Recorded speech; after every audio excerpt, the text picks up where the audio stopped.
Kita jumpa kembali dalam program Inspirasi Maranatha.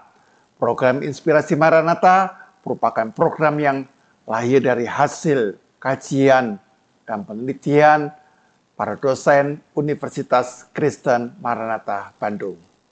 Pada kesempatan ini kita akan membahas satu topik yang sangat penting oleh seorang pakar dan seorang dosen dari teknologi informasi. Kita akan mengawali dengan doa. Mari kita bersama berdoa. Tuhan Bapa Surgawi, kami datang mengucap syukur kepadamu bahwa Engkau terus berkarya memberikan hikmat, kecerdasan, dan pengetahuan sehingga kami dapat terus mengembangkan teknologi, khususnya teknologi informasi. Betapa penting media teknologi informasi, karena di sanalah kami boleh menjalin satu komunikasi, satu relasi yang tidak lagi dibatasi oleh ruang dan waktu. Bapak yang Maha Baik, oleh karena itu kami ingin belajar satu topik yang berkaitan dengan teknologi informasi, di mana kami mau belajar tentang model-model pembuatan pertanyaan berdasarkan frasa kunci, tata bahasa, bebas konteks, dan taksonomi Bloom. Tuhan memberkati setiap percakapan kami, agar Roh Kudus menolong kami. Kami serahkan Bapak percakapan ini dalam kemurahan-Mu. Kami berdoa dalam nama Tuhan Yesus Kristus. Amin. Amin. Nah, pemirsa, para sahabat Universitas Kristen Maranatha dan dimanapun saudara berada, pada kesempatan ini kita akan membahas satu topik, ya, model pembuatan pertanyaan berdasarkan frasa kunci, tata bahasa, bebas konteks, dan taksonomi Bloom. Dan kita akan didampingi dan diulas bersama-sama oleh seorang pakar, seorang dosen kita, yaitu Dr. Hafnes Thoba. Nah, selamat datang Pak Hafnes Thoba. Selamat siang. Kita akan bersama-sama mengulas satu tulisan dari Bapak, ya, di satu jurnal. Nah, silakan Pak Hafnes Thoba memperkenalkan diri. Baik, terima kasih untuk undangan dan juga kesempatan bisa berhadapan dengan pemirsa sekalian. Perkenalkan, nama saya Hafnes Thoba, dengan tadi disampaikan gelar doktor. Spesialisasi saya di konteksnya adalah information retrieval, jadi bagaimana menemukan kembali informasi, gampangnya search engine gitu ya kalau secara bahasa umumnya. Saya lulus dari S3 itu 2015 yang lalu dari Universitas Indonesia. Nah, saya di Maranatha, khususnya di Fakultas Teknologi Informasi, sudah 20 tahun ini, persis jubilium 20 tahun. Jadi kesempatan ini juga saya rasa menjadi sesuatu momentum bagi saya memperkenalkan satu pendekatan yang saya harap akan bisa nantinya diimplementasikan dalam pemenuhan untuk teknologi pembelajaran yang sifatnya online. Dan ini yang saya rasa mudah-mudahan juga bisa menjadi inspirasi bersama untuk kolaborasi riset ataupun kolaborasi dalam kaitannya dengan pengajaran. Saya rasa mungkin perkenalan singkat saya seperti itu, Pak Yohanes. Ya, Bapak juga boleh memperkenalkan apakah Bapak sudah berkeluarga dan mempunyai anak-anak. Silakan boleh memperkenalkan diri kepada pemirsa. Ya, jadi kalau tadi saya ceritakan 20 tahun berkarir sebagai dosen, saya juga 20 tahun berkarir sebagai bapak rumah tangga. Saat ini anak saya ada 4, yang paling besar saat ini ada di kelas 11 ya, berarti 11 SMA, kemudian turun satu-satu tuh, 11, 10, 9, 8 yang paling kecil. Dan memang luar biasa dengan inspirasi dari 4 anak ini, saya bisa mencetuskan ide untuk S3 gitu ya, dalam arti ya dengan menganalogikan permainan-permainan yang mereka bikin di rumah sehari-hari, itu yang saya coba jadikan sebagai pendekatan saya waktu saya nyusun disertasi gitu ya. Jadi keluarga memberikan inspirasi itu juga saya rasa menjadi sesuatu yang menarik gitu ya, bukan hanya bidang ilmu tapi kehidupan keluarga terutama itu akan bisa menjadi sesuatu yang memberikan dampak buat diri kita untuk berkarya keluar gitu. Jadi dari dalam berkarya keluar, balik lagi ke dalam. Seperti itu, Pak. Ya, terima kasih Pak Abnes Toba ya untuk sharing pengalamannya dan juga kaitannya antara ilmu dan keluarga. Nah, Pak Abnes kan membuat satu jurnal ya Pak.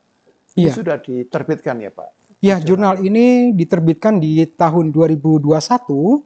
Ini sebetulnya hasil karya bersama dengan anak bimbingan S3 juga gitu. Jadi saya turut membimbing satu orang doktor dengan menghasilkan karya yang kita coba ulas dalam pertemuan kali ini untuk bisa, mungkin nanti kita bisa perluas konteks risetnya ya. Jadi paper yang sudah diterbitkan di tahun 2021 ini mengulas tentang bagaimana kita bisa menghasilkan pola-pola pertanyaan sehingga nantinya harapannya itu akan bisa dipakai pada saat kita mau lebih mengotomatiskan proses untuk online learning ya, pembelajaran secara daring dalam jaringan. Mungkin arahnya ke sana, Pak. Iya. Nah, kalau saya baca Pak, jurnal yang Bapak ini sepertinya padat dan teknis sekali. Ya, tidak gampang untuk dimengerti ya. Nah, di sana ada satu kata kunci yang saya temukan, yaitu question generation ya. Nah, kalau saya baca question generation itu adalah tugas untuk menghasilkan pertanyaan dari data yang terstruktur atau juga yang tidak terstruktur. Gitu kan. Ini bahasa yang teknis sekali. Lalu saya pahami bahwa sistem question generation itu berkaitan dengan pemrosesan bahasa yang alamiah dalam konteks proses pembelajaran dan pengujian berbasis komputer.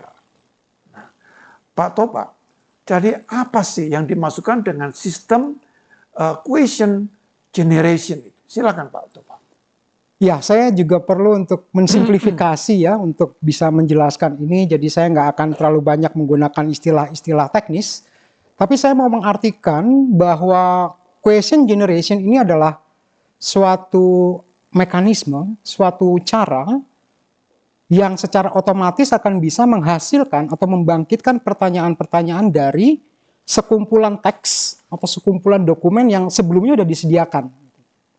Dan nantinya hasil dari bagaimana kita menganalisis dokumen yang sudah ada dalam kumpulan teks tadi, ini dijadikan sebagai bahan baku dalam menghasilkan pertanyaan.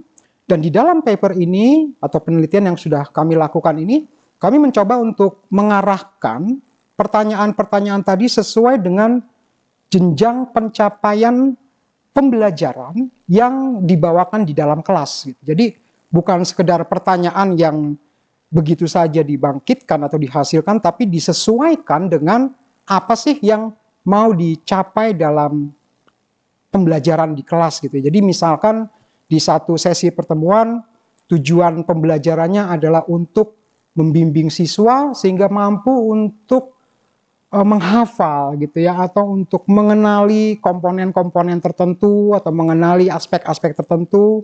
Nah, itulah yang nanti akan menjadi tujuannya. Jadi pertanyaan yang dibikin harus bisa mengarah kepada tadi misalkan mampu untuk mengingat definisi sebuah teori atau mungkin sebuah kata gitu ya. Nah, itu yang disilakan dengan question generation di sini. Jadi membangkitkan pertanyaan dengan arahan berdasarkan, kalau dalam konteks riset kami ini, tingkatan dari pencapaian pembelajaran di kelas. Mungkin seperti itu, Pak. Ya, Pak. Kalau saya boleh pertajam ya, Pak ya. Jadi question generation itu kan membangkitkan pertanyaan ya, Pak ya. Dari sekumpulan data-data atau dokumen yang ada begitu kan. Teks begitu kan. Nah, yang memunculkan pertanyaan itu siapa? Dari kita, pendidik, ataukah pendidik memberikan kepada komputer, ya, atau katakanlah artificial intelligence begitu ya, untuk meramu sehingga kemudian pertanyaan itu menjadi satu pertanyaan yang sesuai dengan apa yang kita harapkan. Jadi penjelasannya bagaimana? Ya, jadi dalam sistem yang kami coba rancang ya, pendekatannya bisa dua hal yang tadi Bapak sebutkan. Satu, memang diupayakan adanya input gitu ya dari pengajar. Jadi pengajar itu bisa memberikan kata-kata kunci tertentu yang kalau kami terjemahkan di sini sebagai key phrase atau frasa kunci. Ya, kata kunci. Atau sebaliknya, sistem ini bisa menghasilkan terlebih dahulu bank soal secara otomatis. Jadi dia bisa membuat soal-soal begitu. Betul, dan Ini kan artificial intelligence ya maksudnya. iya, dengan konsep kita mencoba menggunakan, karena tadi arahnya adalah mencapai tingkatan pembelajaran tertentu atau taksonomi Bloom ya bahasa akademisnya, maka diupayakan pertanyaan-pertanyaan itu mengarah kepada tingkatan taksonomi tadi. Ya. Dan di sanalah ya konteks AI atau kecerdasan buatan yang diharapkan ini secuil banget gitu ya dari kecerdasan buatan yang kami coba terapkan, bahwa pertanyaan yang dibangkitkan punya kecocokan pola dengan taksonomi Bloom sesuai dengan capaian pembelajaran yang diinginkan. Jadi bisa dua pendekatan, Pak. Bisa ya. Bisa juga dari pengajar itu, ya dosen itu, atau juga kemudian mesin itu juga membantu untuk membuat pertanyaan-pertanyaan itu. Gitu ya. Jadi kalau yang cara pertama, misalkan dosen atau asisten atau siapapun user memberikan kata-kata kunci, maka kata-kata kunci itu akan dicari dari teks atau dicari dari sekumpulan pertanyaan yang sudah di-generate, sudah dibangkitkan menjadi bank soal yang ada di dalam sistem ini. Gitu. Ya, sangat menarik ya. Ini kita mulai melihat bahwa kecerdasan buatan ini merupakan satu tantangan bagi kita. Jangan sampai nanti kecerdasan buatan itu pinter sekali. Lalu orangnya ini tanpa sadar kok tiba-tiba tidak lagi mampu berpikir. Apakah mungkin bisa terjadi begitu kan? Ya. Kesannya begitu kan? Bagaimana itu, Pak? Ya, ini menarik yang Bapak sebutkan gitu ya. Tapi saya sebagai orang yang juga berkecimpung dalam istilah tadi kecerdasan buatan sebetulnya tidak sepenuhnya sependapat bahwa satu saat akan menggantikan manusia gitu ya. Atau mungkin boleh diistilahkan manusia jangan sampai dikadalin gitu ya oleh dikadali oleh kecerdasan buatan. Buatan yang juga dibuat orang. Yang juga dibuat orang gitu kan ya. Nah, tapi saya mau sampaikan seperti ini gitu, bahwa contoh apa yang saya coba riset bersama beberapa rekan, kami ini sebetulnya masih dalam tahap juga secara konseptual ya, mencoba untuk mengenerate pertanyaan dan mencoba untuk mengujinya dalam arti dinilai oleh rekan pengajar yang manusia gitu ya. Sejauh mana sih pertanyaan-pertanyaan yang dihasilkan oleh sistem secara otomatis, dibangkitkan secara otomatis, itu sejalan dengan pemikiran, sejalan dengan apa yang dihasilkan atau di pertanyaan yang dihasilkan oleh pengajar gitu. Dan ya terus terang kalau dari evaluasi kami, pada saat meminta beberapa rekan dosen membandingkan antara pertanyaan kalau itu dibikin sama dirinya sendiri atau menilai apa yang dihasilkan dari pembangkitan pertanyaan dari model ya atau dari artificial intelligence tadi, ya mereka boleh dikatakan sejalan gitu ya, arahnya sesuai. Tetapi ada hal-hal yang terkait terutama dengan kebijakan-kebijakan akademik, itu memang kita masih belum bisa mengimitasinya lewat kecerdasan buatan. Jadi tetap ada pengaruh atau intersepsi dari manusia yang diperlukan. Contoh paling simpel, kalau kita lihat tadi saya sebutkan ada istilah taksonomi Bloom. Mulai dari istilahnya mengingat sampai mengevaluasi dan membuat sesuatu. Kalau ditinjau dari pertanyaan yang dibangkitkan, itu belum tentu sejalan dengan apa yang dosen mungkin rasakan pada saat dia ada di kelas berhadapan dengan mahasiswa secara langsung. Pasti ada hal-hal yang perlu lebih diperhatikan sisi kemanusiaannya gitu ya. Ada kelas yang mungkin mayoritasnya adalah rekan-rekan yang sangat mumpuni, tapi ada juga mungkin kelas yang perlu lebih diperhatikan, perkembangannya kurang cepat. Nah, hal-hal itulah yang menjadi batasan sebenarnya dari kecerdasan buatan yang ya walahu alam lah ya, kalau itu suatu saat dilampaui ya mungkin juga ya, tapi menurut saya ada konteks feeling, consciousness yang ya mungkin masih taraf itu belum tercapai dari kecerdasan buatan. Saya kira hal ini sangat penting ya, supaya kita juga tidak terlalu pesimistik dengan humanitas ya. Karena di dalam humanitas itu yang tidak mungkin bisa digantikan oleh kecerdasan buatan manapun, yaitu tadi Bapak sebutkan kesadaran, consciousness. Tetapi juga seorang dosen ketika di dalam kelas juga mempunyai intuisi. Betul. Nah, intuisi dan kesadaran ini tidak akan dimiliki oleh kecerdasan buatan. Begitu. Maka mungkin saya boleh sitir juga salah satu pencetus deep learning atau metode pembelajaran dalam di dunia kecerdasan buatan. Beliau mengatakan bahwa taraf kita sekarang dalam kecerdasan buatan itu belum sampai kecerdasannya kucing sekalipun gitu. Kalau mau terus terang ya. Jadi apa yang menjadi hype saat ini jangan sampai mengubur kita. Tadi Pak Pendeta mengatakan jangan sampai kita jadi demotivated gitu bahwa satu saat akan digantikan oleh mesin. Karena bahkan belum bisa melampaui kecerdasan kucing sekalipun gitu.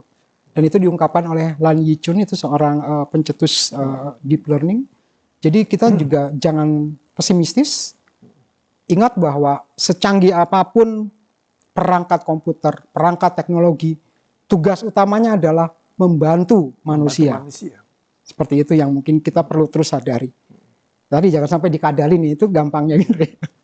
Nah, karena itu memang kita juga tidak boleh lengah juga gitu kan, bahwa kita juga harus mengembangkan apa yang menjadi khas humanitas kita. Betul. Yaitu misalnya daya kritis, kesadaran ya. Lalu juga ada intuisi, tapi juga ada hati nurani begitu. Nah, tapi oke lah, itu satu topik yang lain ya. Tetapi saya ingin menanyakan begini Pak, dalam pembuatan program dengan sistem question generation itu kan sebenarnya diharapkan dapat menghasilkan pembelajaran mendalam, deep learning kan begitu Pak ya. Dan juga ada pengembangan teknologi komputasi. Nah sekarang Pak, kalau dari yang Bapak amati ya dengan program dari sistem question generation ini, kira-kira untuk ke arah itu bagaimana Pak? Iya, kalau untuk secara teknologi, secara teknis, apa yang kami coba kembangkan, ini memang mampu untuk menghasilkan pertanyaan-pertanyaan yang tadi kalau saya istilahkan mengarah kepada tingkat pemahaman taksonomi Bloom tadi, ya, itu bisa tercapai gitu ya. Nah, tetapi itu kan sekedar pertanyaannya. Sistem ini belum lengkap sebenarnya. Ini masih perlu juga ada sistem untuk menilai jawabannya gitu. Nah, ini yang masih serpihan belum lengkapnya gitu ya, atau potongan puzzle-nya masih belum lengkap gitu. Jadi ini baru pertanyaannya gitu kan. Pertanyaan dihasilkan memang membantu dosen mungkin untuk bisa mendapatkan kandidat-kandidat pertanyaan untuk ujian. Nah, tetapi kalau tadi Bapak istilahkan mungkin untuk menggugah bahwa pertanyaan yang dihasilkan itu pada akhirnya bisa membantu mahasiswa dalam pembelajaran di kelas secara lebih utuh, maka sebenarnya perlu ada juga sistem penilainya gitu. Jadi mahasiswa itu akan bisa lebih dituntun, misalkan ya, kalau contohlah sederhananya misalnya sistem ini menghasilkan pertanyaan atau membangkitkan pertanyaan, sebutkan 4 langkah dalam metode pengembangan perangkat lunak melalui waterfall model misalnya. 4 langkah waterfall model, itu kata kuncinya. Tapi mahasiswa kan mungkin menjawab baru tahu 1 misalkan. Nah ini kan perlu ada penuntunnya gitu ya. Bagaimana bahwa misalkan tahap awal adalah analisis, Mungkin tahap keduanya dia lupa, dia langsung bilang melakukan testing, padahal seharusnya tahap kedua adalah setelah analisis melakukan desainnya. Nah, disitulah peran tadi bahwa perlu ada puzzle pelengkap bahwa sistem ini bisa juga menilai gitu ya, apakah jawaban itu sudah sejalan dengan yang seharusnya. Dan di sanalah sebetulnya harapan akhirnya gitu, ini baru awal banget, harapan akhirnya bisa ada feedback gitu, bisa ada bagaimana penilaian tuh seperti kalau kita misalkan berhadapan dengan dosen langsung bisa memberikan salah kamu di sini gitu. Nah, ini yang sebetulnya pengen dicapai gitu. Jadi bukan sekedar menghasilkan pertanyaan tapi jawabannya gimana gitu. Nah, sehingga apa yang tadi Bapak istilahkan bahwa bisa menghasilkan ya situasi pembelajaran seperti di kelas yang real berhadapan dengan dosen, itu yang memang pengen coba dicapai supaya tadi menggugah misalkan adanya interaksi, adanya boleh dikatakan mungkin kalau kita di kelas itu kan dosen lebih punya peranan juga untuk mengarahkan langkah berikutnya mungkin yang harus dibaca buku yang ini atau teks yang ini. Sebetulnya pengennya sampai ke sana gitu, tapi ini bukan sesuatu yang mudah dan ini PR saya rasa bahwa ya tadi kalau disilakan sistem itu nggak bisa langsung gitu ya menilai dengan apa yang ada dalam kepakaran seseorang. Jadi juga ada keberatan sebetulnya dari beberapa rekan dosen yang sempat kami evaluasi untuk sistem ini bahwa konteks penilaian itu jangan pakai mesin kalau ada yang menyebutkan seperti itu. Karena mesin itu nggak bisa menilai gitu ya. Mesin itu hanya bisa mencocokkan gitu kan ya. Mencocokkan aja ya. Tapi untuk benar-benar bisa mengarahkan menilai itu tidak. Nah, namun di sanalah sebetulnya tantangan ekstranya gitu ya, bahwa bagaimana keterlibatan supaya akhirnya mahasiswa dengan sistem dengan teknologi yang tersedia itu bisa lebih mempermudah pola pembelajaran ya. Saya rasa itu open research yang memang masih perlu diseriusin lah gitu ya, bisa diarahkan ke sana. Ya Pak, kalau yang memang seperti itu memang saya bayangkan mesin jangan terlalu banyak diberi kesempatan menilai ya. Tapi kalau bentuk misalnya menjawab pilihan ganda Pak, ya. Nah itu saya sudah coba, ternyata berhasil gitu kan. Misalnya saya memberikan ada 50 soal pilihan ganda, lalu sebelum ujian saya sudah memberikan jawaban dalam sistem komputer itu, lalu nanti mahasiswa menjawab. Waktu dia menjawab ternyata tidak sesuai dengan apa yang sudah ditentukan jawabannya kan. Lalu dari sana misalnya dia salah 20, jadi yang betul 30. Langsung dia menghitung sendiri, betul. Betul. Nah, itu memang apa yang tadi disebutkan dengan mencocokkan gitu kan. Jadi kita sudah memberikan dulu kunci-kuncinya. Nah, apa yang kami pengen upayakan di sini sebetulnya bukan hanya pertanyaan-pertanyaan yang dalam rupa pilihan ganda atau jawaban iya tidak, tapi sesuatu yang memang diekstrak dari teks gitu ya. Ya, ibaratnya tuh kita pengen bahwa apa yang bisa dijadikan pertanyaan oleh sistem ini sudah mengenali juga lokasi jawabannya di mana gitu. Nah, cuman sisi lainnya kan bagaimana memberi penilaian terhadap jawaban yang sudah diberikan, kemudian di teksnya itu sudah ada juga, cuman bagaimana proporsi untuk penyesuaian nilainya ini yang menjadi pertanyaan mendasar sebetulnya. Nah, yang bisa dilakukan dengan sistem ini lebih ke arah bagaimana melokalisir jawabannya, ada di mana posisinya, sehingga toh tetap bisa ada interaksi untuk melakukan mungkin ibaratnya kalau orang lagi belajar tuh, saya ingat kalau anak saya belajar gitu kan, disuruh mamanya baca, yang dia baca, ngingetin gitu kan, terus mamanya nanti megang buku gitu kan ya, ayo jawabannya apa, mamanya nggak tahu jawabannya tuh, tapi dia tahu lokasinya di mana gitu kan ya. Nah, ini yang saya rasa bisa juga dilakukan gitu oleh sistem ini, dan di sana timbal balik gitu. Jadi feedbacknya ada di sana, dan harapannya lebih dari sekedar mengetahui. Kalau pilihan ganda ya kita bisa ngitung kancing atau mungkin istilahnya mengira-ngira. Kalau ini lebih diarahkan situasi yang lebih analitik, dari sisi pembelajar, dan sistem bisa memberikan feedback dalam kelengkapan jawabannya gitu. Meskipun mungkin tidak memberi penilaian gitu ya. Itu yang langkah berikutnya lah gitu. Jadi nggak usah ngasih nilai gitu ya sistemnya. Tapi yang kami lagi coba riset sekarang adalah sistemnya mengelokalisir jawabannya ada di mana gitu. Nah, ulasan ini menarik ya para pemirsa. Dan kita makin diperkaya. Dan kita akan lanjutkan ke segmen yang kedua setelah informasi yang satu ini.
Ya, kita berjumpa kembali dalam segmen yang kedua dalam kaitannya dengan question generation bersama dengan narasumber kita, Bapak Hapnes Tobah.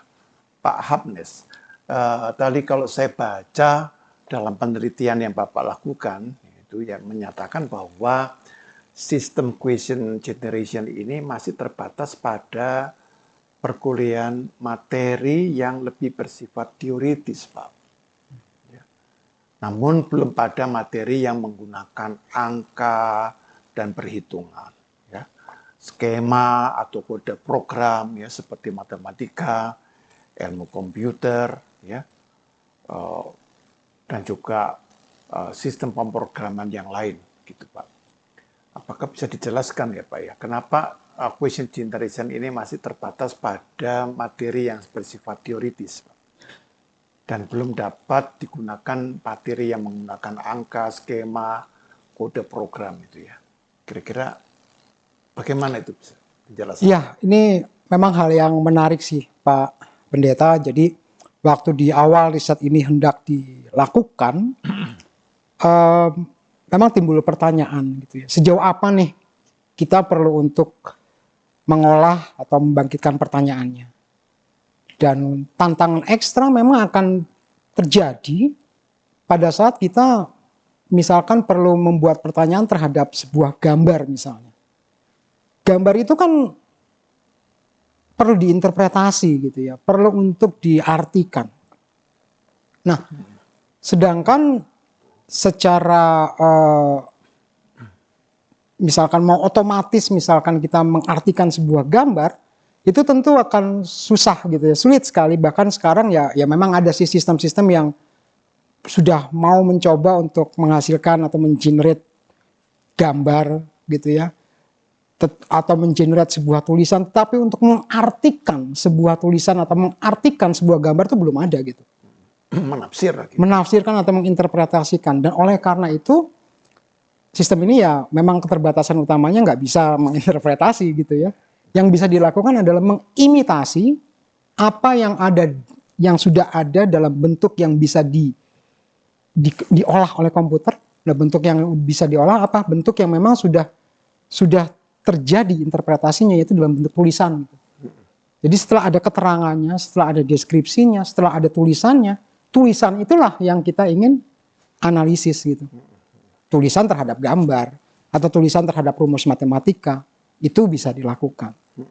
Dan itu yang memang menjadi keterbatasan utama untuk ya sistem kecerdasan buatan apapun, yaitu bagaimana kita mencoba untuk menginterpretasikan sesuatu gitu. Meskipun sekali lagi tadi saya katakan sudah ada nih yang mau mencoba untuk membuat atau sistem kecerdasan buatan yang mencoba menjelaskan gitu ya sebuah gambar gitu ya, atau sebuah ilustrasi dalam bentuk skema dan sebagainya. Tapi masih terbatas sekali lah gitu ya.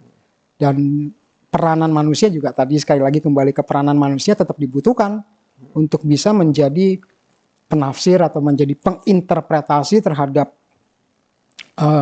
sesuatu yang sifatnya visual tadi gitu ya. Dan yang kami olah di sini adalah teksnya, teks yang sudah jadi tulisan gitu, yang sudah jadi sesuatu yang sudah diinterpretasi. Nah itu bisa dengan lebih mudah untuk dijadikan atau diolah menjadi bentuk lain. Contohnya dalam bentuk pertanyaan kalau dalam penelitian kami ini. Mungkin seperti itu Pak. Kalau saya tangkap Pak, bahwa kemampuan dari kecerdasan buatan, artificial intelligence itu pada penjelasan yang sifatnya lebih mekanis, begitu. Ya, mekanis dalam arti yang sudah ada interpretasinya. Ya, sudah ada itu dia bisa. Betul. Tetapi ketika dia diminta pada sesuatu yang lebih organis, maka itu bukan ranahnya dia. Untuk saat ini kita masih membatasi diri di sana gitu. Jadi sistem-sistem yang ada lebih diarahkan untuk bisa memang melihat sesuatu yang sudah ada. Gitu. Bahkan kalau dikatakan ada robot canggih misalnya gitu ya, ya dia lebih mengarah kepada pemahaman situasi yang sudah kelihatan. Betul. Tapi bagaimana dia misalkan menginterpretasi sesuatu yang belum ada, ya itu saya rasa bahkan sampai saat ini, kalau tadi saya sempat sebutkan bahwa sistem kecerdasan buatan yang ada sekarang toh masih belum bisa melampaui kucing gitu ya, ya memang kita masih terbatas pada pemahaman yang sifatnya terbatas tadi. Ya, jadi kalau disebutkan tadi soal penafsiran atau interpretasi, maka sebenarnya di balik kata interpretasi itu yang hanya khas manusiawi, itu kemampuan membuat refleksi. Oke. Ya. Nah, kemampuan reflektif inilah sebenarnya hanya bisa dilakukan oleh manusia, itu pun seseorang yang juga terlatih. Tidak setiap orang juga bisa membuat refleksi, begitu kan? Tetapi kekasan insani kita, kemanusiaan kita itu diperlengkapi oleh Tuhan. Kemampuan menafsirkan yang lebih reflektif. Bahkan dalam kemampuan reflektif itu ada kemampuan abstrak gitu. Nah, misalnya ada orang yang dengan sangat cepat dan sangat cerdas sekali membaca lukisan abstrak. Itu kemampuan yang nggak bisa setiap orang bisa. Tapi ada orang yang bisa. Betul. Oleh karena itu sangat, ya mungkin nggak tahu bagaimana, sangat mustahil artificial intelligence itu bisa menafsirkan yang semacam ini. Gitu. Nah, oleh karena itu yang saya maksudkan adalah apa yang menjadi tujuan kita, bahwa kita ini perlu ke depan. Jangan hanya belajar taksonomi Bloom yang sifatnya menghafal, mengingat. Ini sekarang sudah diambil alih oleh artificial Bahkan intelligence. sampai tahap analisis pun itu sudah bisa dilakukan oleh artificial Nah, intelligence. berarti apa yang tidak bisa? Itu yang saya katakan kemampuan reflektif. Ya, mulai dari evaluasi sampai creating. Creatingnya itu kan tidak bisa gitu. Betul. Atau kalau nanti ada lompatan apa, saya tidak tahu ya. Tetapi yang saat ini yang bisa saya lihat bahwa mahasiswa itu jangan dibiasakan, atau anak-anak didik kita ya, di SD, SMP, SMA, disejali dengan pengetahuan yang sifatnya memorize. Itu sebenarnya hanya memenuhi otak, ya, tetapi otak tidak terlatih memproses data yang masuk menjadi bagian dalam kediriannya, lalu dimanifestasikan dalam bentuk pola berpikir yang reflektif. Itu yang saya tangkapnya demikian, Pak. Ya, mungkin saya juga mau meluruskan sesuatu nih, Pak. Jadi gini, tadi Bapak sempat sebutkan bahwa kecerdasan buatan mungkin tidak akan bisa meng-create something gitu ya. Tapi ada upaya ke sana gitu. Ada upaya. Yang artinya dalam meng-create atau menghasilkan, menginterpretasikan sesuatu tentu dengan informasi yang sudah ada. Sudah ada. Jadi kalau dari nihil gitu, dia nggak bisa. Memang perlu asupan informasi. Dan itulah yang kadang-kadang kita juga salah kaprah terhadap kecerdasan buatan yang hanya misalkan menganggap bahwa kecerdasan buatan itu ya benar-benar cerdas gitu ya. Sebenarnya yang bikin cerdasnya itu adalah karena dia bisa cepat mendapatkan informasi yang diperlukan. Nah, kalau tadi Bapak juga sampaikan bahwa anak didik kita diupayakan jangan sampai sekedar dalam tahap memorizing gitu ya. Itu saya setuju sih. Bahkan mungkin saya juga akan melihat adanya lompatan generasi dengan peristiwa pandemi kemarin, di mana anak-anak banyak diminta untuk belajar mandiri. Nah, memang mungkin belum merata ya, tapi kalau saya perhatikan di kota-kota besar, seperti Jakarta, di Bandung, anak-anak itu sudah lebih terlatih mencari informasi. Dan mereka bisa lebih mempraktekkan untuk menghasilkan sesuatu dari informasi itu. Ya contoh paling kecil, anak umur, atau bentar, kemarin anak saya lulus SD ya, berarti umur 12 mungkin ya. Itu ujian prakteknya kan bikin tempe gitu ya. Yang saya sendiri nggak tahu bikin tempe gimana caranya. Tapi ya dia bisa gitu kan ya. Mencari informasinya, mencari kedelainya, mencari raginya, sampai menghasilkan tempe gitu. Nah ini sudah lebih dari sekedar memorizing. Mungkin dia nggak tahu, ditanya kedelainya jenis apa, raginya nama latinnya apa, ya dia mungkin nggak tahu. Tapi itu bisa dicari gitu kan. Nah memang harapannya sih jangan sampai generasi ke depan itu bukan generasi yang sekedar ensiklopedi berjalan ya. Tapi memang bisa menjadi penafsir gitu ya. Itu saya setuju sih Pak kalau dalam ranah itu. Tuh. Apalagi kan kita sekarang sedang ramai itu yang namanya ChatGPT itu. Ya, ChatGPT. Ya, saya juga sudah masuk Pak dan mencoba. Memang kadang-kadang saya sebenarnya ingin menguji juga gitu. Jadi saya tanya pertanyaan itu memang dia bisa menjawab dengan apa disebutkan cepat gitu. Nah, itulah yang kita kadang-kadang kalah di situ, Pak. Karena dia punya data-data yang sudah tersedia ya, Pak. Betul. Dia olah, kata kunci ini langsung dia tampilkan. Betul. Bahkan kadang-kadang saya uji dengan pertanyaan yang sebenarnya yang jarang, yang langka-langka. Misalnya saya bertanya tentang apa itu teosis gitu. Saya pikir ini dunianya hanya dunia teknik gitu. Jawab juga. Ya karena memang dia kan mengumpulkan teks dari seluruh dunia gitu ya. Dia bisa jawab gitu. Ya. Lalu saya jawab, apa nama lain dari teosis? Ya dia juga bisa jawab itu. Sinonimnya begitu. Tapi yang agak mengherankan saya adalah saya suruh melukis, Pak. Dan dia mau juga, Pak. Tentunya lukisan yang sudah pernah ada. Jadi dia bisa membuat satu struktur, satu bentuk, satu pola yang dia gabung-gabungkan begitu, Pak. Jadi ini bagi saya satu lompatan. Jadi dengan contohnya ChatGPT ini adalah model pembelajaran kita harus berubah. Gitu. Karena nanti bisa ke depannya murid atau mahasiswa menjawab pertanyaan dosen gampang aja. Dia tanya itu lalu dia Cari di ChatGPT. ChatGPT lalu dia edit sedikit lah. Dia katakan ini jawabannya. Dan sudah dicoba juga ChatGPT itu untuk menempuh studi hukum. Lulus, Pak. Ya. Itu memang sesuatu yang perlu ditambah filternya lagi gitu ya. Itu. Jadi bukan sekedar kalau tadi saya di awal menyebutkan bahwa contoh sistem buat question generator ini kan memang bisa menghasilkan pertanyaannya. Pertanyaan itu pasti bisa dijawab gitu ya. Iya. Kita bisa lokalisir jawabannya di mana, apalagi kalau dengan ChatGPT pasti terjawab gitu.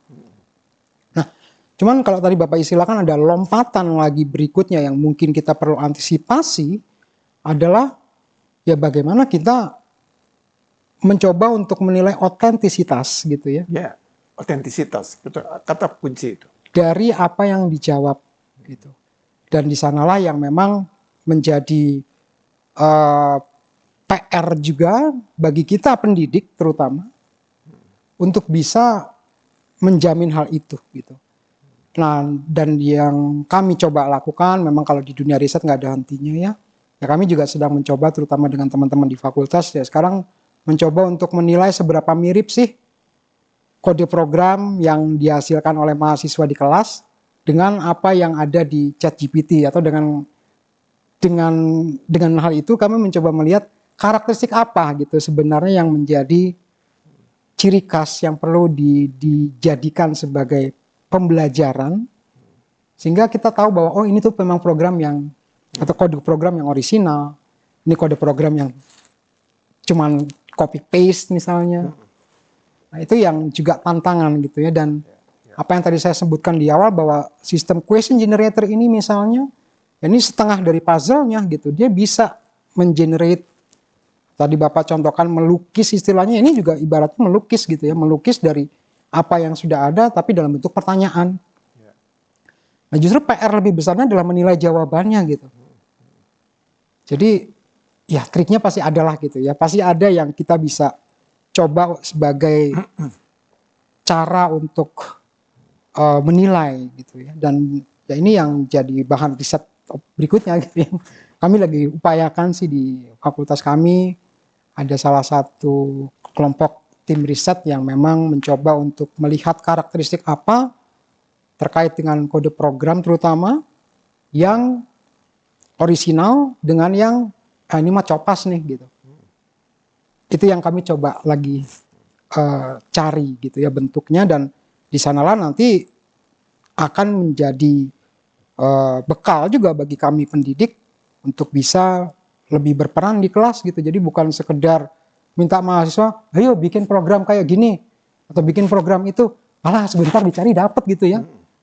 Nah tapi bagaimana bahwa apa yang dicari itu bisa memang punya makna gitu. Ini yang ini PR besar di zaman sekarang gitu ya. Terutama kita yang ada di kota-kota besar yang memang sudah terhubung dengan sumber-sumber informasi yang sangat-sangat mudah. Ya jangan sampai pendidik juga akhirnya terjebak gitu ya dalam situasi bahwa oh anak saya udah oke kok gitu ya. Bisa jawab tapi tadi jawabannya dari mana gitu. Jadi kalau saya tangkap ya, apakah ChatGPT, apakah artificial intelligence yang model-model kan juga Google sekarang sedang merancang itu sana. Itu dia memang bisa menyediakan data dan informasi. Dia juga bisa mengolah. Tetapi saya lihat bagaimana mahasiswa itu. Jadi akhirnya saya menyadari pula Pak. Untungnya saya beberapa tahun sebelumnya itu selalu memberikan nilai kepada mahasiswa itu bukan hanya bisa menampilkan data dan informasi. Tapi saya katakan nilai akan saya berikan tinggi. Bahkan saya katakan nilai dari saya bisa 100. Kalau kamu bisa memberikan tanggapan kritis. Ya, elaborasinya ya. Nah itulah yang saya katakan otentik yang Bapak katakan tadi. Sesuatu yang tidak bisa di copy paste gitu kan.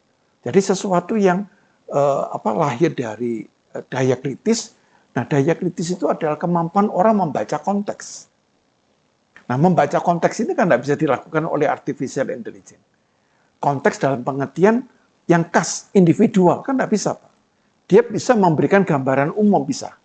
Tapi untuk memberikan gambaran konteks yang spesifik, itu dia sangat sebayangan mustahil gitu.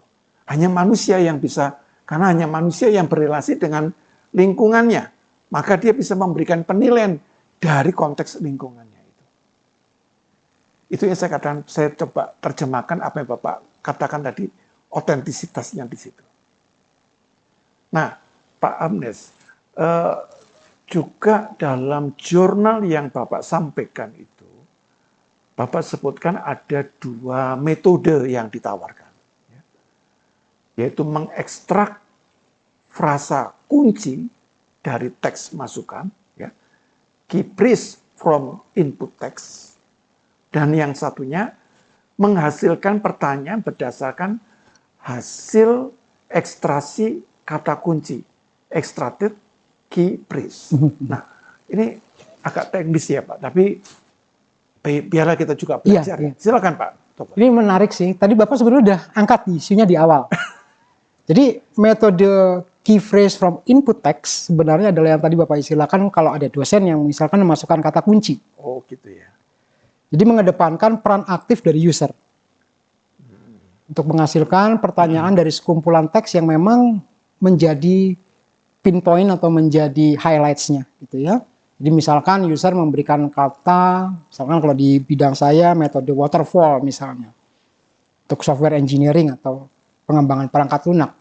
Nah maka dengan phrase tadi atau frasa yang diinputkan tadi, kata kunci yang diinputkan tadi, dicarilah gitu ya bagian-bagian teks yang mengandung kata-kata tersebut untuk dijadikan sebagai pertanyaan, tentu saja sesuai dengan arahan akhir mau sampai taksonomi Bloom level berapa.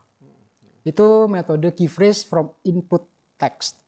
Tapi sebaliknya juga dimungkinkan bahwa sistem menghasilkan terlebih dahulu bank soalnya.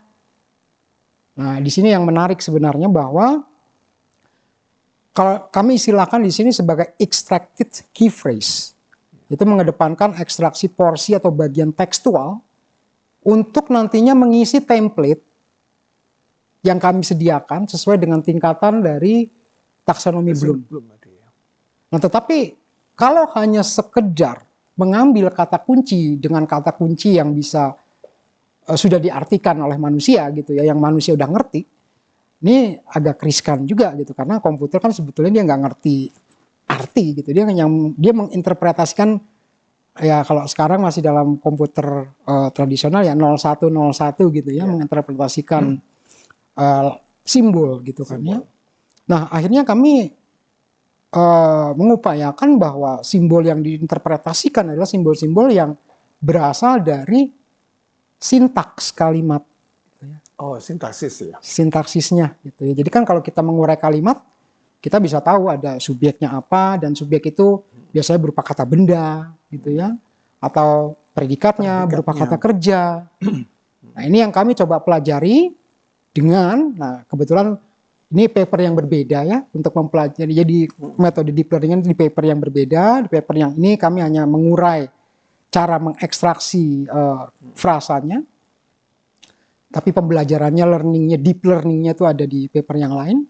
Nah tapi yang kami coba lakukan di sini adalah akhirnya kami mencoba untuk mencocokkan gitu ya pola-pola yang sejalan dengan template yang kami inginkan untuk setiap taksonomi Bloom atau level taksonomi Bloom tadi dengan kata-kata kerja dan kata-kata benda yang spesifik terhadap mata kuliah gitu. Dan kebetulan mata kuliah yang diangkat di sini adalah mata kuliah tentang software engineering ya, tentang pengembangan perangkat lunak.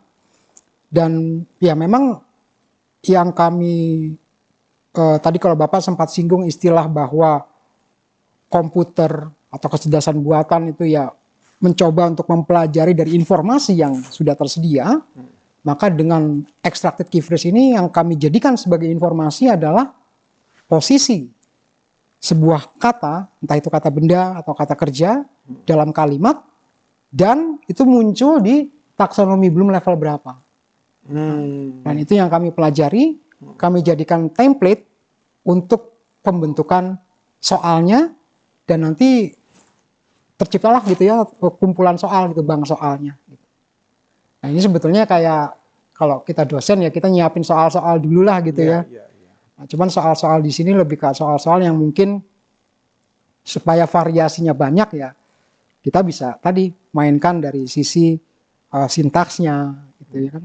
Cara orang mengungkapkan tulisan juga beda tuh. Jadi kami di sini kebetulan menggunakan dua dosen sebagai narasumber diktat gitu ya. Cara penulisannya kan beda tuh. Dan ya di sanalah variasi pertanyaan juga bisa muncul gitu. Untuk menghasilkan template tadi. Nah itu sih yang mungkin penjelasan terhadap dua metode tadi. Jadi yang satu adalah minta masukan dari user, yang satu udah disediakan bank soalnya. Iya, jadi kita sungguh-sungguh diperlengkapi ya pemikiran tentang question generation ini, dan tentunya kita akan diperdalam lagi setelah kita akan membahas di dalam segmen yang ketiga, dan kita akan mendengar lebih dahulu informasi yang satu ini. Lebih dari pemenang dengan imanku, lihat nyata janji-janjimu. Dengan imanku, terima jawaban doaku. Dasar dari setiap harapanku hanyalah iman kepadamu. Dengan imanku kau perhitungkan hidupku.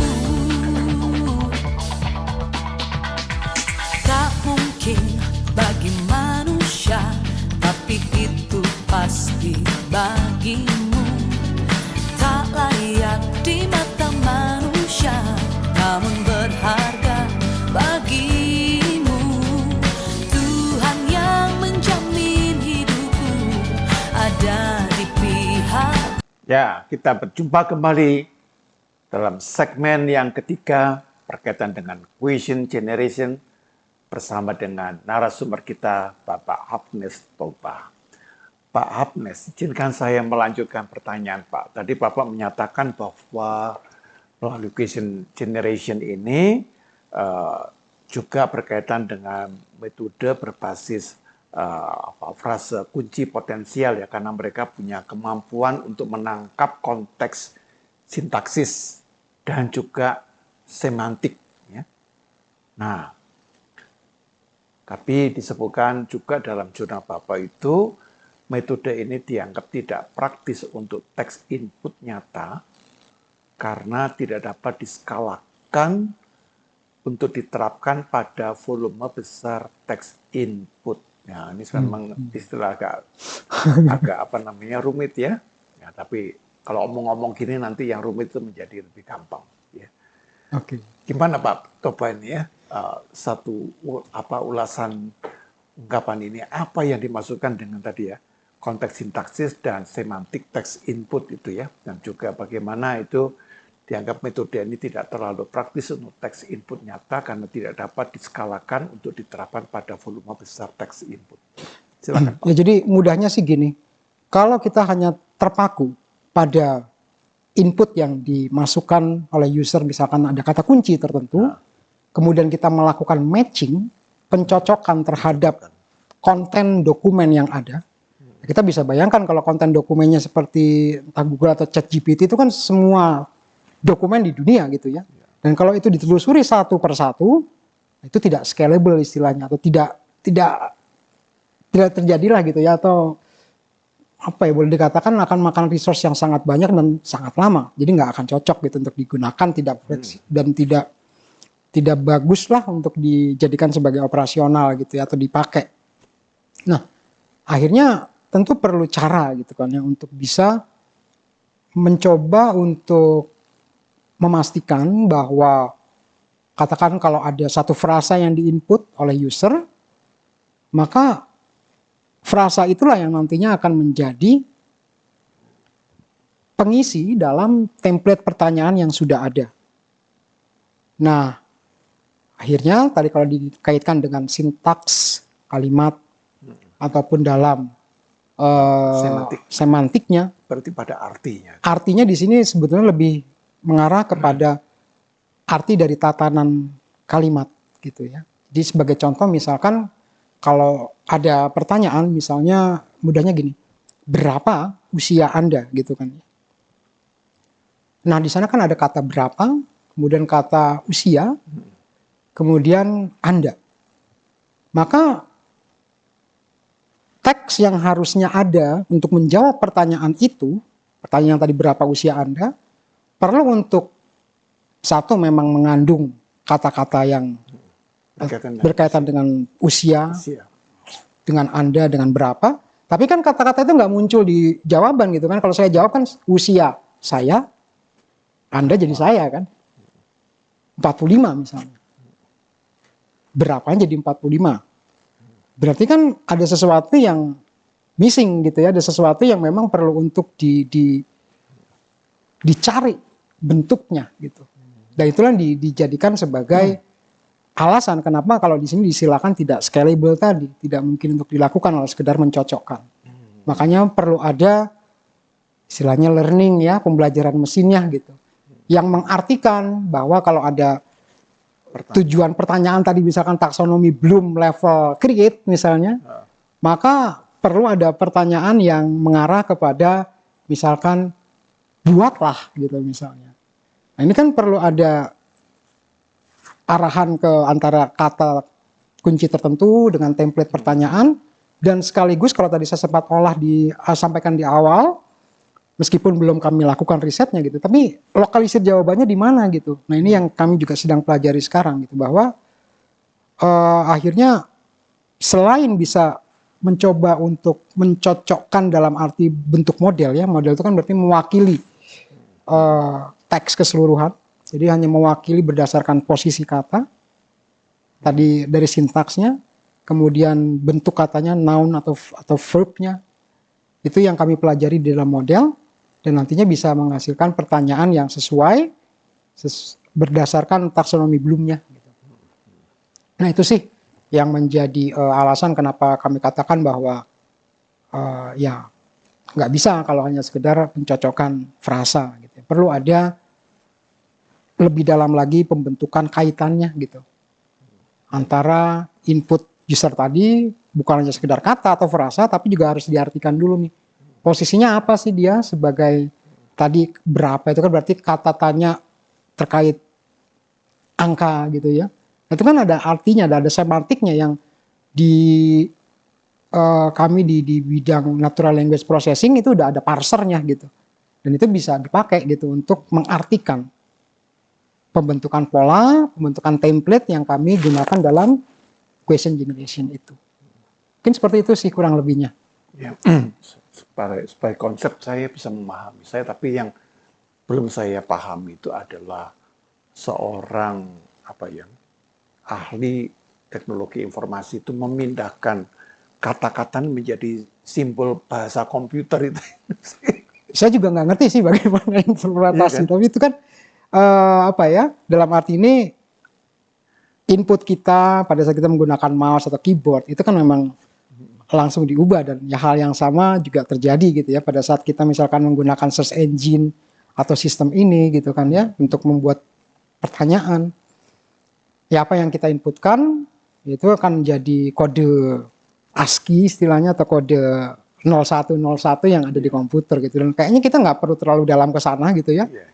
Yang penting adalah kita mencoba untuk memahami bagaimana dan apa yang bisa dihasilkan dari apa yang kita inputkan tadi. Ini terlalu luas gitu untuk kita pahami semua. Dan saya nggak saran sih. Saya tidak menyarankan kita memahami semua. Gitu ya betul Pak. Nah Pak, menarik sekali ya Pak. Jadi ulasan Bapak ini juga berkaitan dengan ini Pak. Saya ingin lanjutkan ini Pak ya. Jadi mengekstrasi frasa kunci, ya. Misalnya diusulkan metode pembangkitan pertanyaan berbasis pada model encoder decoder generatif. Ya, ini kan kembali lagi satu istilah yang sangat teknis ya. Ya, jadi saya ulangi, model encoder, decoder, generatif. Tapi juga ada usulan lain, metode lain diusulkan, misalnya frasa kunci itu berdasarkan makna semantik teks. Ya. Dan juga ada yang lain, metode pembangkitan pertanyaan menggunakan tag, ya, tag ya, dan aturan linguistik. Ya. Nah, ini sebenarnya bisa orang yang belajar filsafat bahasa Ya itu bisa masuk antara bisa menggabungkan antara filsafat ya Pak ya dengan teknologi ini. Saya pikir-pikir ini sangat menarik ya. Jadi kolaborasi betul. apa namanya prodi ya Pak ya, prodi dan fakultas ini saya kira menarik sekali. Ya sekarang memang nggak bisa dipisahin benar-benar murni. Misalkan ilmu komputer ya, Ya, pelajari komputer aja, ya. begitu kan, Karena bisa. penerapannya kan di berbagai bidang misalnya ya, pasti perlu kolaborasi gitu kan. Dan ya sebagai contoh yang kami lakukan di penelitian ini terkait dengan pembangkitan pertanyaan, perangkat-perangkat yang digunakan yaitu berasal dari ulasan, analisis dan juga hasil pakar-pakar bahasa gitu yang akhirnya menghasilkan tadi pengurai kalimat, parser kami gunakan gitu ya. Dan itu kan dari hasil parsing atau penguraian kalimat yang membentuk arti ya, semantik gitu kan. Atau ada juga yang namanya kita misalkan mencari sinonim dalam thesaurus. Sudah ada sistem thesaurusnya gitu kan ya. Dan kita bisa manfaatkan itu untuk mencari padanan kata. Kalau di sini silakan tadi ada semantik teks gitu ya. Juga bisa digunakan untuk mencari tadi misalkan terkait dengan berapa usia gitu kan, umur gitu kan juga bahasa yang lain gitu. Tapi secara semantik sama. Atau kalau yang lebih advance lagi mungkin kalau yang kami usulkan di sini sebagai agenda riset berikutnya, tadi Bapak sebutkan sebagai encoder decoder ya. Nah encoder decoder itu nggak bukan sebetulnya kalau di dunia deep learning itu adalah bagaimana kita mempelajari antara pertanyaan dan jawaban atau antara tindakan dan respon lah gitu. Jadi kita mempelajari pola yang mengaitkan antara aksi reaksi gitu. Nah itu yang dinamakan dengan encoder decoder. Jadi kalau tadi misalkan contoh pertanyaan saya adalah berapa usia Anda? Jadi berapa, kemudian ada jawaban misalkan angka, berarti berapa itu identik dengan angka gitu kan ya. Nah disitulah terjadi pembelajaran atau deep learningnya yang ini saya ambil contoh sederhana saja gitu. Tapi kalau yang dipelajari adalah jutaan teks, berarti kan ya butuh pemrosesan yang memang akan sangat-sangat masif dan model yang dihasilkan juga nantinya akan bisa dipakai untuk sifat yang generatif ya, yang artinya bukan hanya sekedar mengenali 1-2 pertanyaan, tapi memang yang sifatnya lebih umum. Mungkin kalau tadi dikaitkan dengan Bapak mencoba ChatGPT, ya ChatGPT juga melakukan encoder decoder gitu, mempelajari bagaimana cara menjawab berdasarkan tentu teks yang ada, yang dipelajari ya pola generiknya. Hanya kenapa disebutkan dengan generative encoder decoder. Mungkin sederhananya seperti itu, Pak. Ya. Nah, saya kira kemampuan ini sudah berkembang. Dia tidak hanya menjawab satu pertanyaan yang data begitu, misalnya berapa usia, Betul. gitu ya, atau kapan Candi Borobudur didirikan, dia bisa jawab. Tapi orang bisa bertanya, bagaimana candi dibangun? Betul. Nah, itu yang menarik itu ya. Kalau misalnya bagaimana kan dia membuat satu konstruksi tentang bukan hanya data, tapi tentang jalan pemikiran orang-orang pada zaman dahulu itu bagaimana membangun satu candi tanpa semen misalnya. Iya. Contohnya seperti itu. Lalu nanti saya ditanya, mengapa dibangun candi? Gitu kan? Oh, untuk pemujaan. Lalu kita tanya lagi, pemujaan yang dimaksudkan apa? Mengapa harus candi? Ya pendeknya sebetulnya kalau selama tersedia teksnya, selama tersedia dokumen yang mengarah ke sana, itu pasti akan bisa terjawab gitu ya. Yang menarik yang Bapak sebutkan tadi di awal bahwa misalkan disuruh memberi nilai gitu kan, atau diminta untuk menginterpretasikan secara otentik, nah itu yang memang keterbatasan kecerdasan buatan yang sekarang ini ada gitu ya. Dan ya walau alam sih kalau saya pribadi ditanya, saya sendiri tidak berharap gitu ya bahwa komputer akan bisa melakukan hal itu, karena ya kalau misinterpretasi atau jadi miscreation juga kan akan berbahaya gitu ya.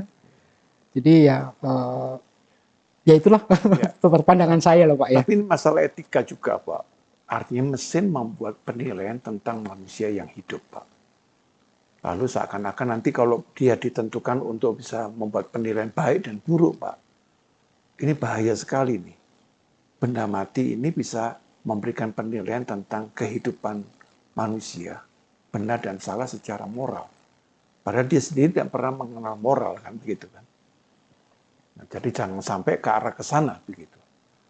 Tetapi bagaimana manusia yang juga diserahkan kemampuan itu memiliki satu wisdom, sehingga di dalam wisdom itu ada kemampuan justice, ya, keadilan itu. Karena kita kan juga dalam relasi, misalnya jadi pimpinan, lalu membuat penilaian. Yang riskan itu adalah apakah penilaian kita ini objektif, ya? Apakah objektif, gitu. Kadang-kadang objektif kita ini sangat dipengaruhi oleh like or dislike, ya. Lalu juga dipengaruhi oleh gender, oleh etnis, ya, atau juga oleh ideologi. Jadi seandainya pun diserahkan kepada manusia juga kita belajar dari sejarah bahwa keputusan-keputusan yang blunder dan membawa dampak kehancuran satu komunitas itu pernah terjadi. Baik Hitler pernah mengambil keputusan untuk membantai orang Yahudi. Padahal kan dia tidak sendirian. Dia kan juga mempunyai kabinet. Dia mempunyai penasihat-penasihat. Kenapa orang bisa mempunyai jalan pikiran yang arahnya ke sana? Jadi sejarah juga telah mengajar kepada kita, bahkan juga kita belajar dari sejarah para penguasa-penguasa itu seringkali mengambil keputusan yang mematikan begitu. Nah, karena itu, kalau manusia begini, usah kita percayakan aja pada mesin.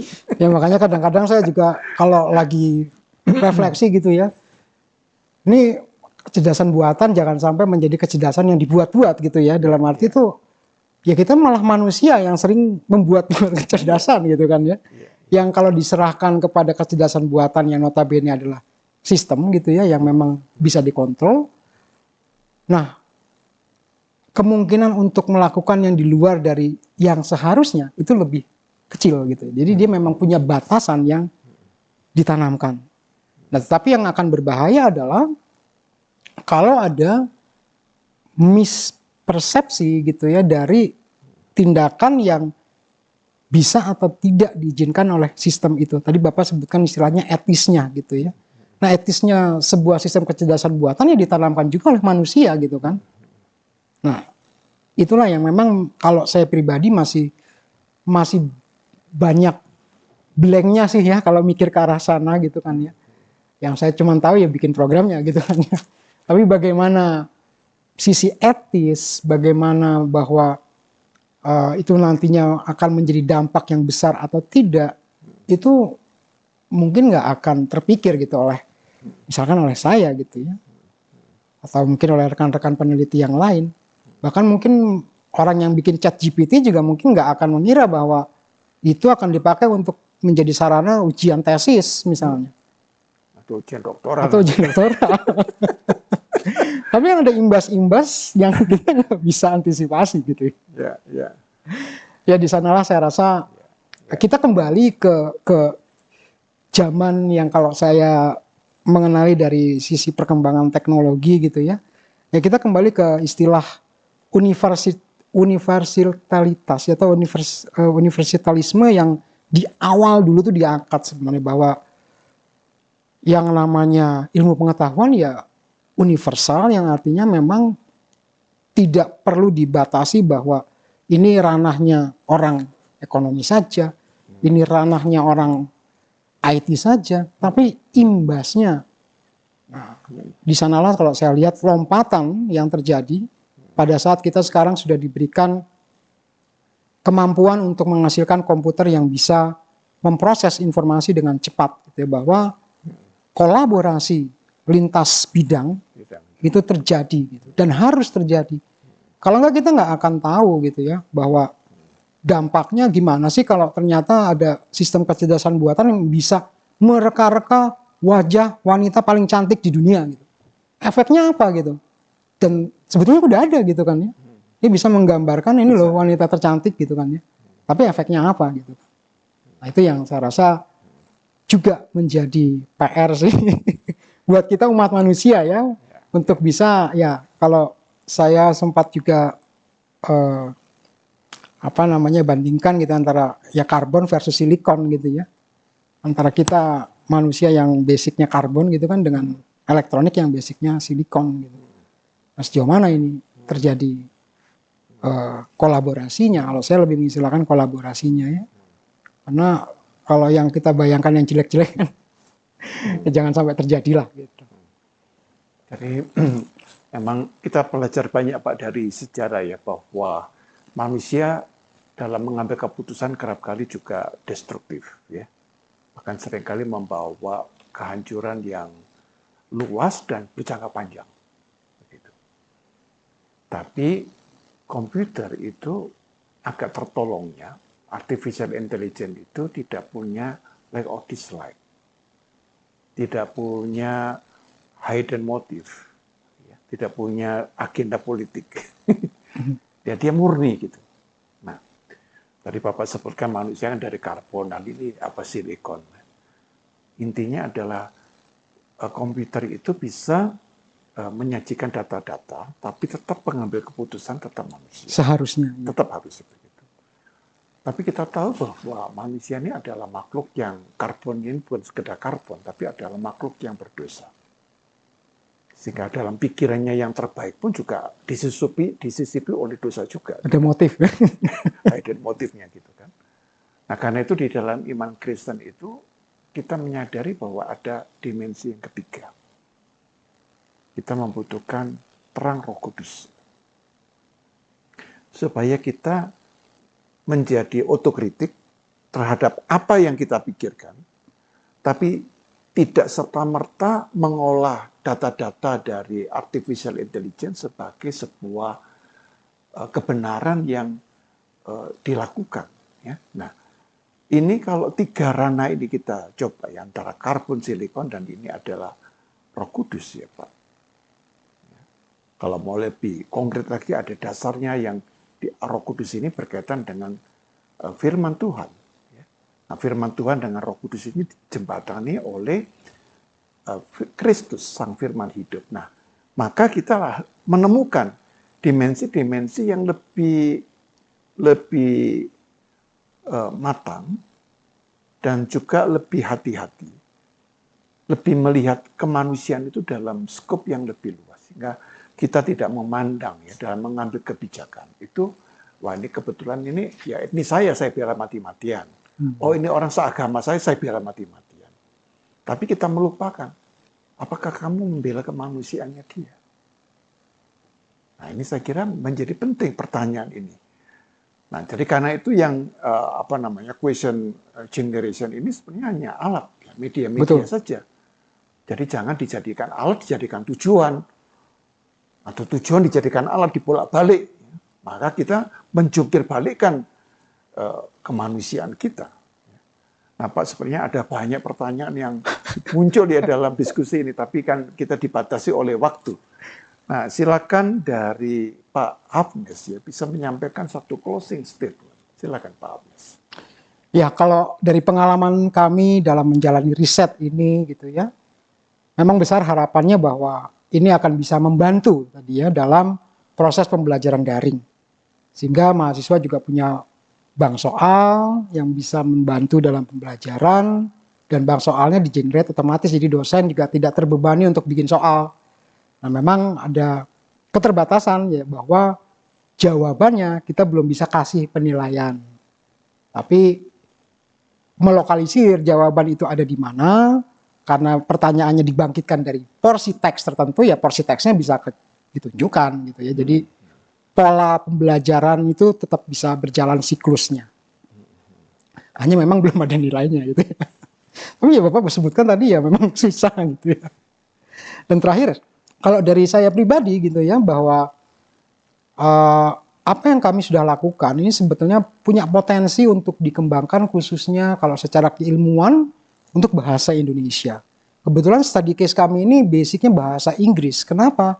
Karena perangkatnya sudah lebih lengkap dan lebih tersedia. Bahasa Inggrisnya ya. Sedangkan untuk bahasa Indonesia, nah ini potensi kolaborasi itu perlu dilakukan, terutama lintas universitas, karena kalau dari pengalaman tim riset yang waktu itu kami kerjakan, ada universitas tertentu yang punya pengurai kalimatnya, ada universitas tertentu yang mereka sudah punya perangkat untuk memberikan tesaurusnya. Nah, tapi bagaimana itu diintegrasikan dan bekerja dalam platform yang sama, ini menjadi open research yang memang perlu untuk dilakukan.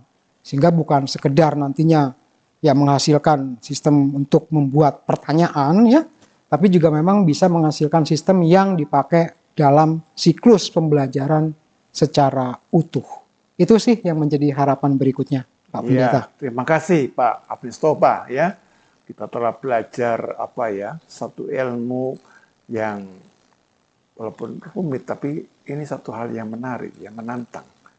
Karena kita hidup dalam dunia yang tidak bisa lepas dari artificial intelligence begitu kan. Tapi mari kita bersama-sama mengelaborasi karunia Tuhan, kemampuan berpikir kita yang bukan hanya kritis, tapi juga reflektif, tapi juga bisa menangkap sesuatu yang abstrak menjadi sesuatu yang bersifat mendalam, ada deep learning-nya di situ. Nah, oke, kita akhiri sampai di sini dan saya ucapkan terima kasih Pak Apnes Toba. Sama-sama Pak Pendeta. Berkati ya. Amin. Kita akan akhiri dengan doa. Mari kita bersama berdoa. Bapak Surgawi, kami sudah belajar banyak tentang question generation, bagaimana metode itu dapat diterapkan untuk membangkitkan pertanyaan, dan supaya pertanyaan-pertanyaan itu membuat kami dapat belajar lebih mendalam, kami dapat memahami satu esensi dengan lebih baik lagi. Karena itu Bapak berikan kepada kami Roh Kudus-Mu sehingga kami dapat mengenal bukan hanya data dan informasi, tetapi melalui data dan informasi kami boleh mengenal kebenaran. Dan kebenaran yang Engkau kehendaki adalah kebenaran yang membebaskan. Bapak, kami serahkan Pak Apnes Toba, biarkan Engkau lengkapi hamba-Mu ini dengan segala karunia, berkati dan lengkapi senantiasa segala kebutuhan-kebutuhan dia menjadi seorang peneliti dan seorang dosen, agar melalui penyertaan Tuhan, Pak Apnes Toba dapat dipakai oleh Tuhan, menginspirasi dan mentransfer ilmu, membangkitkan pertanyaan-pertanyaan yang kemudian menemukan satu langkah-langkah yang lebih kreatif dan tentunya transformatif. Tuhan, kami serahkan setiap kami agar kami makin mampu mengembangkan kemampuan berpikir reflektif, kemampuan menafsirkan dengan benar. Tuhan, kami serahkan kehidupan kami selanjutnya dalam kemurahan Tuhan. Kami berdoa dalam nama Tuhan Yesus Kristus. Amin.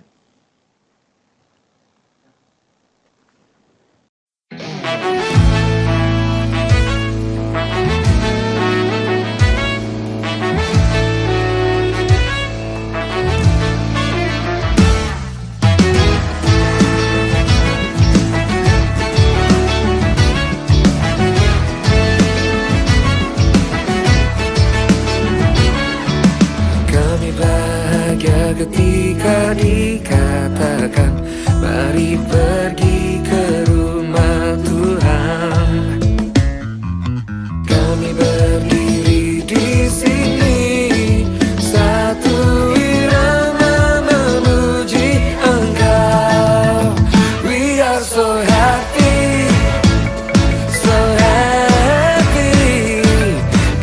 bernyanyi lagu